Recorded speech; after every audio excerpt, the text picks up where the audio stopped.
तेलंगाना के संगारेड्डी में जनसभा के दौरान प्रधानमंत्री नरेंद्र मोदी ने फिर परिवारवाद पर बोला हमला। कहा, परिवारवादी पार्टियां लोकतंत्र के विरोधी। पीएम मोदी ने भ्रष्टाचार को लेकर परिवारवाद पर साधा निशाना। कहा, परिवार है तुम्हारा तो क्या करप्शन करने का लाइसेंस मिल गया।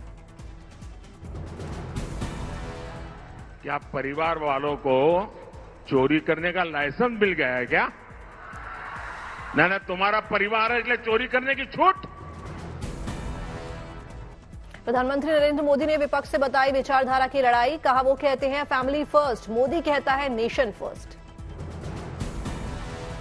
वो कहते हैं फैमिली फर्स्ट, मोदी कहता है नेशन फर्स्ट। प्रधानमंत्री मोदी संगारेड्डी में तेलंगाना को दी उन्होंने 7200 करोड़ रुपए की परियोजनाओं की सौगात। कई विकास कार्यों का किया उद्घाटन। केंद्रीय मंत्री जी किशन रेड्डी ने पीएम मोदी का किया स्वागत। पीएम को भेंट की भगवान कृष्ण की प्रतिमा। प्रधानमंत्री नरेंद्र मोदी ने 6 नए स्टेशन भवनों को भी दी सौगात। पहली एमटीएस ट्रेन सेवा को भी दिखाई हरी झंडी। पीएम मोदी ने पुणे हैदराबाद एनएच को 6 लेन के लिए रखी उन्होंने आधारशिला। इंडिया ऑयल की पारादीप हैदराबाद पाइपलाइन का भी किया उद्घाटन। देश में विकास को लेकर पीएम मोदी बोले, मैं किसी भगवान भावना से चलता हूं कि राज्य के विकास से देश का विकास, यही हमारे काम का तरीका है। परिवार को लेकर सियासी जंग जारी। दिल्ली में जगह जगह प्रधानमंत्री मोदी के समर्थन में लगे पोस्टर और होर्डिंग्स। दिल्ली के आईटी और मंडी इलाके में लगे हम भी हैं मोदी का परिवार मुहिम के पोस्टर। बीजेपी दिल्ली उपाध्यक्ष कपिल मिश्रा ने लगवाए पोस्टर्स। बीजेपी ने पोस्टर से विपक्ष पर किया हमला। कहा, लालू, सोनिया, मुलायम, करुणानिधि और फारूक अब्दुल्ला के बच्चों के लिए भ्रष्टाचारी गठबंधन, मोदी देश के बच्चों के लिए। परिवारवाद को लेकर कांग्रेस नेता जयराम रमेश ने बीजेपी पर साधा निशाना। कहा, हमारी प्राथमिकता 140 करोड़ परिवार, हमारी प्राथमिकता अन्नदाता हैं, चंदादाता नहीं। परिवारवाद वाले तंज पर ओपी राजभर ने भी दिया बयान। पीएम नरेंद्र मोदी को बताया 140 करोड़ भारतीयों के परिवार का मुखिया। राहुल गांधी की भारत जोड़ो न्याय यात्रा का आज एमपी में चौथा दिन। शाम को महाकाल मंदिर में करेंगे दर्शन पूजन। राहुल गांधी की न्याय यात्रा का पाचौर में स्वागत। यात्रा में शामिल हुए कई बड़े स्थानीय कांग्रेस नेता। राहुल गांधी शाम 5 बजे उज्जैन गेट से देवास गेट तक करेंगे रोड शो। इंगोरिया में होगा रात्रि विश्राम। स्मृति ईरानी ने राहुल गांधी को दी चुनौती। कहा, मैदान तुम चुनो, कार्यकर्ता हम चुनेंगे, हो जाए कि किसके 10 साल ज्यादा बेहतर रहे सरकार में। स्मृति ईरानी ने गांधी परिवार पर भी कसा तंज। बोली, जब देश में अंधेरा था तब सिर्फ गांधी परिवार में थी रोशनी। राहुल गांधी ने सोशल मीडिया एक्स पर पोस्ट की बीजेपी पर जमकर साधा निशाना। लिखा, 7 सालों में 70 से अधिक पेपर लीक के मामलों में 2 करोड़ से अधिक छात्रों का सपना तोड़ा। राहुल गांधी ने पेपर लीक के लिए बताए 3 कारण। लिखा, सरकारी तंत्र, निजी प्रिंटिंग प्रेस और भ्रष्टाचार का अड्डा बन चुके अधीनस्थ सेवा चयन आयोग इसके लिए जिम्मेदार। राहुल गांधी ने जल्द ही कांग्रेस का विजन सबके सामने लाने की कही बात। लिखा, एक ठोस और फुल प्रूफ प्लान हो रहा है तैयार। यूपी सरकार पेपर लीक मामले में बड़ा एक्शन। भर्ती बोर्ड के अध्यक्ष रेणुका मिश्रा को हटाया गया। डीजी विजिलेंस राजीव कृष्ण को दिया गया भर्ती बोर्ड का अतिरिक्त प्रभार। रेणुका मिश्रा पर लापरवाही बरतने का आरोप। उत्तर प्रदेश कैबिनेट का आज हो सकता है विस्तार। शाम 5 बजे तक राजभवन में शपथ ग्रहण समारोह। एसबीएसपी के अध्यक्ष ओम प्रकाश राजभर, बीजेपी विधायक दारा सिंह चौहान लेंगे शपथ। रालोद के खाते में भी चल सकते हैं 2 मंत्री। एनडीए में शामिल होने के बाद जयंत की पार्टी ने उतारे अपने उम्मीदवार। यूपी में आरएलडी के 2 प्रत्याशी घोषित। जयंत चौधरी ने खेला बड़ा दाव। बागपत से राजकुमार सांगवान तो बिजनौर से चंदन चौहान को बनाया उम्मीदवार। लश्कर मॉड्यूल से जुड़े बेंगलुरु कैफे ब्लास्ट के तार। 7 राज्यों में एनआईए की छापेमारी। पश्चिम बंगाल में टीएमसी विधायक रामेंदु सिन्हारे का विवादित बयान। लोगों से की श्रीराम मंदिर में दर्शन के लिए नहीं जाने की अपील। अयोध्या में राम मंदिर के निर्माण पर भी विधायक रामेंदु सिन्होरे ने उठाया सवाल, मंदिर को बताया शोपीस। टीएमसी विधायक रामेंदु सिन्हारे ने पीएम मोदी से पूछा सवाल, कहा नरेंद्र मोदी कहां के ब्राह्मण हैं, आपने कब जनेऊ धारण किया था। टीएमसी विधायक रामेंदु सिन्हारे ने खिलाफ बीजेपी ने आरामबाग थाने में लिखित शिकायत की, बीजेपी ने की कार्रवाई की मांग।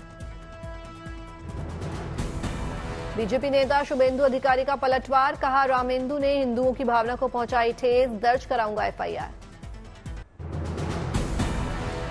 हैदराबाद से ओवैसी के खिलाफ मैदान में उतरी बीजेपी उम्मीदवार माधवी लता का बयान, कहा हिंदू भाई अगर जाग गए तो असद भाई के लिए होगी मुश्किल। माधवी लता का आरोप, कहा संसद में ओवैसी अल्पसंख्यक हित की बात करते वक्त हैदराबाद के हिंदुओं को भूल जाते हैं, जबकि हैदराबाद में हिंदू हैं अल्पसंख्यक। वो माइनॉरिटी के लिए बात करते हैं तो उनके खुद के कॉन्स्टिट्यूएंसी में हिंदूस माइनॉरिटी है, क्या कभी ने उन माइनॉरिटीज के प्रति आवाज उठाया है?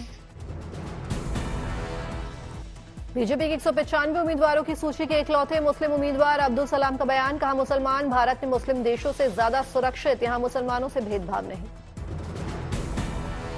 बीजेपी उम्मीदवार अब्दुल सलाम ने कहा अल्पसंख्यक समुदाय को भारत के हिंदुओं का आभारी होना चाहिए कि वे उनके साथ अच्छा व्यवहार करते हैं।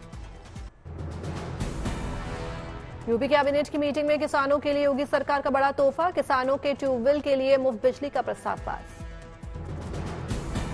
16 मार्च से चेक होगी यूपी बोर्ड परीक्षा की आंसर शीट, 3 करोड़ से ज्यादा कॉपियां जांचेंगे परीक्षक। यूपी बोर्ड उत्तर पुस्तिकाओं के मूल्यांकन के लिए कराएगा शिक्षकों की ट्रेनिंग, 1 करोड़ 5 लाख परीक्षक चेक करेंगे 3 crore answer sheet. Lucknow airport पर कस्टम विभाग को एक बड़ी सफलता मिली, दुबई से आए 2 यात्रियों के पास से 1 करोड़ रुपए से अधिक की कीमत का सोना बरामद। हाथी के हमले से पीड़ित परिवार के लिए आगे आई केरल सरकार, 10 लाख रुपए की आर्थिक मदद की। महाशिवरात्रि के मौके पर मुजफ्फरपुर पोस्ट ऑफिस में मिलेगा काशी विश्वनाथ का महाप्रसाद, भक्तों को ई मनी ऑर्डर से देने होंगे 251 रुपए। तिरुवनंतपुरम के पद्मनाभ स्वामी मंदिर के दरबार में पहुंचे केंद्रीय मंत्री राजीव चंद्रशेखर, मंदिर में विधि विधान से की पूजा अर्चना। उज्जैन के बाबा महाकाल के दरबार में पहुंची अभिनेत्री सिमरत कौर रंधावा, विधि विधान से की पूजा पाठ।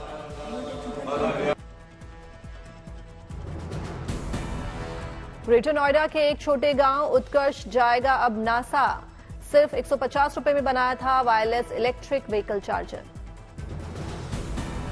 राजौरी में बह रही विकास की बयार, पीएम विश्वकर्मा योजना के तहत युवाओं को दिया जा रहा है प्रशिक्षण। हिमाचल प्रदेश, झारखंड और मध्य प्रदेश में 3 नए सीआरपीटी का डॉक्टर मनसुख मांडविया ने किया उद्घाटन, 10 सालों में सीआईपीईटी की संख्या 23 से बढ़ाकर 47 हुई। ओडिशा के अंगुल को एक और केंद्रीय विद्यालय की सौगात, केंद्रीय मंत्री धर्मेंद्र प्रधान ने किया उद्घाटन। अंगुल के श्रीराम मंदिर पहुंचे केंद्रीय मंत्री धर्मेंद्र प्रधान, विधि विधान से की पूजा अर्चना। केंद्रीय मंत्री धर्मेंद्र प्रधान ने कौशल विकास केंद्र का किया उद्घाटन, कर्मचारियों से की मुलाकात। अयोध्या में रामलला के दर्शन के लिए उमड़ा भक्तों का सैलाब, बड़ी संख्या में राम भक्तों ने किए रामलला के दर्शन।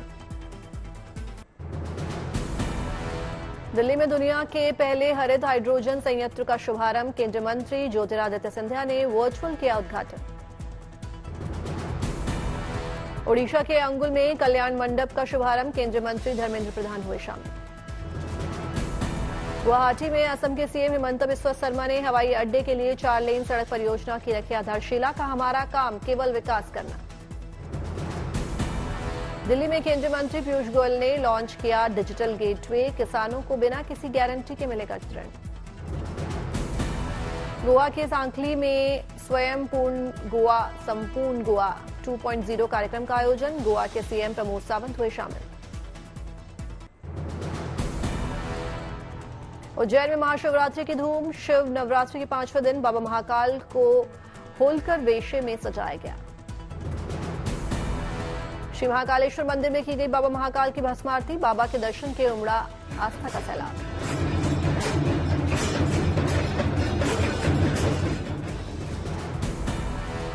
श्रीनगर में बीज मेले का शुभारंभ, एलजी मनोज सिन्हा, केंद्रीय मंत्री पुरुषोत्तम रूपाला हुए शामिल। औरैया में औरैया महोत्सव का किया गया आयोजन, बड़ी संख्या में लोग हुए शामिल।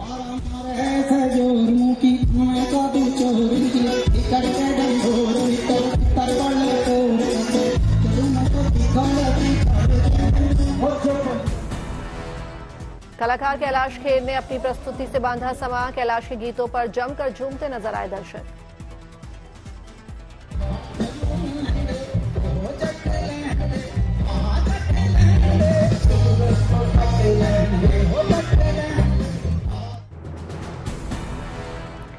बीकानेर में एक सैलून पहुंचे राजस्थान के सीएम भजनलाल शर्मा, पीएम स्वनिधि योजना के लाभार्थियों से की बात।